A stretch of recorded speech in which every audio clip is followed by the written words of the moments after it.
kan pi le pu te hun lai dung tlang lal wa noi lian a fanu lian chiari lung len tlang an ti chu ni a hei lai tak hi hei a to tu tan hming an ker na sa hle ti hret hei hi ti khon kan ma chhum zin na chuai na pela a pela ma ram lo lang ho khu khung ram khu ching zol ram chong fianga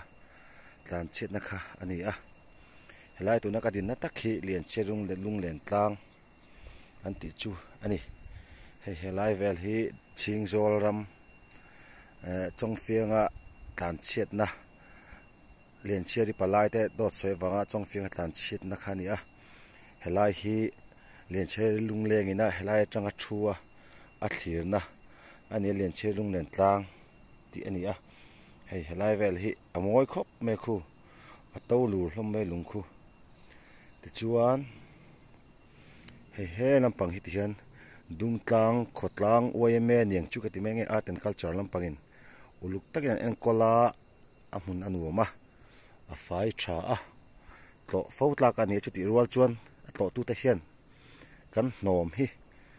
ti fai zelila mizo te le fai na hi ain me ve to tur ani ram dang pon fai theya mizo te kan fai tur ani ma se hei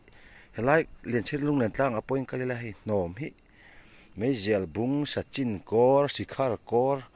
kuwa kor kuwaina nu ti vel atam khop maya tin hei lian chhir lung len tlang hi at om na tak hi eng la tin ming hi ain ker chek chuk me he hi at nan ti du ni chuan a tha thowa ti lo zok po poi lowang deuh ke ma chuan hei amoi khop mai khung lai ram khu ching zol ram ania so lo te po om so lian che lung le na tlang ania hei moi ani alang cham dur me so kho chak lam hoi pi pu ten mizo pa lung le kho chak lam an hoi en lo ti thina kha song so kho chak lam bar maram te po ni tong karing athan sa chu ka sa mai bik lo na klem chun huai sen deuh chu ngai ni lu hai du tlat chu bang chuan kan let le me yanga a mor sa chun kan thu ve lo me yang hei hi lian chiar lung len tlang an ti chu ni e ti hian cheng zokin kan la lang e hei hi ania ka tol zela nga khu lai tang khon thala ka lan da langin ron ti lan ka tum don ani hi lian chiar lung len tlang ania am ki tribal power sang hlui zai thiam chuai theilo pu opian lian chiar ilung le na tlang ngei so ati tak chu hegi ni e amoi khop mai hi